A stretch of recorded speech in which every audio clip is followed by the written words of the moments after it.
Greg Sankey said that at the SEC Media Days, we've got a December 1st deadline, by the way, to figure out the format for the 2026 CFP and beyond.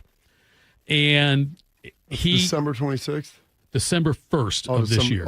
Of 26. Yeah, no, December 1st of this year to determine for the following season, not this upcoming season. There's a lot of numbers you threw I know. real quick. And that's the problem with football. That's one of the problems with football is that you can't just say it's the 2026 CFP because really 2026 CFP happened in 2026 after the 2025 season. It's confusing. I got it. Anyway, he has said that he told it could just stay at 12 games if he and the Big Ten, if the SEC and the Big Ten can't agree on what model they should go with. He said he spoke with Tony Petitti quite a bit, 4 out of 5 days last week, and just said again that, look, Big Ten has a different view. He said, that's fine. We have a 12-team playoff, 5 conference champions. That can stay if we can't agree. I don't know. They have equal power as far as their influence, as far as their votes and whatnot. They have equal power, but I think they're both, him and Petitti, are trying to flex a little bit like they may have more. You know what I mean? Like, you're going to listen to us. No, you're going to listen to us. Both of them are trying to get what they would like for their conference. Like, right. That's their job, is to lobby on behalf of their conference and to get this done. But they do have to come to some sort of consensus. They were granted the ability to make these changes, but they have to come to a consensus on what it's going to look like. And, Bob, I believe you're in lockstep with me on this one, that 16 teams is the way to go. And just have no buys, just go 16 teams. Sure. And even play, if you want to play the first 2 round games on campus sites, do that as well. I think that's what people would like to see. So do I. And so should one of these conferences step aside and say, I'll go, or step in and say, I'll go with what you want? Well, at the risk of losing 12. At the risk of staying at 12, say, we know. What is the risk of staying at 12? Why is there risk in that? I'm sorry. Maybe not the risk, Bob, but losing the opportunity to go to 16 right away, for the following season. Yeah. There's, with how progressive college football's been in college sports, specifically college football, in the last couple of years, it seems to me there needs to be a way. I don't know what the compromise would be. Like, how do you even compromise these two things? The 5 and 11 or the auto bids? Like, I don't even know how you could compromise on that one. Like, there's no middle ground. It's like, I'll offer you 50, I'll offer you 175. Yeah, that's the problem, is the two models are so drastically different that you're either going conference champs and 11 at-larges, or right. You want to have allotted seatings to each conference, where then it takes the subjectivity out of it, and you in theory you can play tougher non-conference games because if you finish fourth in your conference, you're still going to get in. Right. If you're the Big Ten and SEC. And initially people thought that the Big 12 would be on board with this because you're giving them a second team every time. But then, and I don't know if Brett Yormark has talked to Greg Sankey or what it was, but he's like, we're not in favor of that. We think we could get 3 teams in. Which there still is room for some at-large growth in there, but I don't know if that would be going to the the ACC or Big 12 anyway. So I'm not sure about this. I wish I had some sort of overriding statement that was going to make some big difference as to how things are going to operate.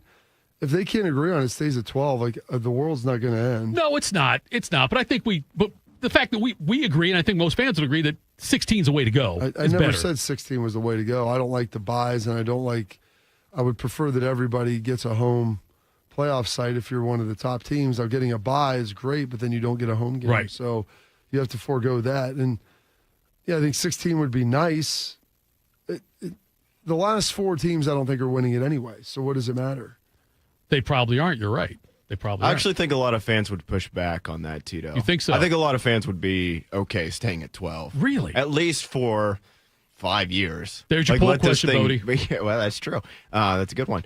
And let it breathe a little bit. I mean, I think year 1 went really well, and I was very against going from 4 to 12. Right. Now, personally, I think we could have gone to 8 and then seen. Sure, I would have gone 8 how first. That yes, did, but nevertheless, I was much more on board with the 12-team playoff than I originally thought I was going to be. Right. And now, after seeing it for 1 year, I would like to see it for a handful of years before we immediately jump to 16. And I'm looking at. I think that what's the benefit? Like, you get 4 more teams in. Right. Now, if you're going to do 2 rounds of home playoff games. That's what, They haven't made any assertions or statements about that. They haven't, but I think the possibility is there on that. And that I'd love to see Ohio State. The possibility is there, but that's not a possibility, and probability are two different things. Sure.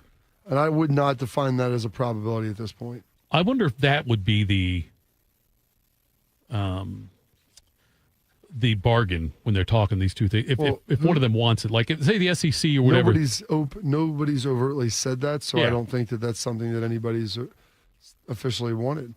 I wonder if Petito, if that was an option though, if he would say, "Look, yeah, fine, we'll go 5-11, but I'll get." Then why wouldn't he be championing that right now? I don't know. I'm not sure if he is behind the because scenes it's probably or not. something he doesn't care about. God, he should care about it. Think about it. If Ohio State got 2 home games. Well, yeah, I understand that, but what if you have to go on the road twice? Yeah, well, Ohio State's not going to go on the road twice, Bob. I understand that, but there's just that's there's a lot to Buckeye this. fan talking about. There's a lot to all this, and there's some nuance to the argument. And so when people are negotiating publicly, they're going to throw out there things that they think people would like. And that's what I think that most people would agree, Bodie, that you'd like to see 2 rounds of home sites to watch. It's just a better product to consume, and it's less taxing on the people that are going to the games. Right. And you're not asking them to fly and drive and do all this stuff. So it's a much better scenario from that standpoint. And so that's a winning argument. And so if you're ever negotiating publicly, you're going to put forth winning arguments that everybody that there's a consensus on. And you got to believe ESPN would prefer a 16-team also. It's more money for them. It's more inventory. More inventory for them, more money, more. In the new stuff, they said that they're going to parcel out the games, and it's going to be more of an NFL model. Yeah, they can. They have the option to do that if they want to. They said they will, but they could, like TNT or whatever, get a couple of Turner, or whatever, get a couple games also as well. Well, so. Turner only got those games because ESPN didn't have the inventory available to broadcast them. That's why. This would be one that would probably bring in Fox and NBC and everybody else. And we know that television and money makes all that happen. So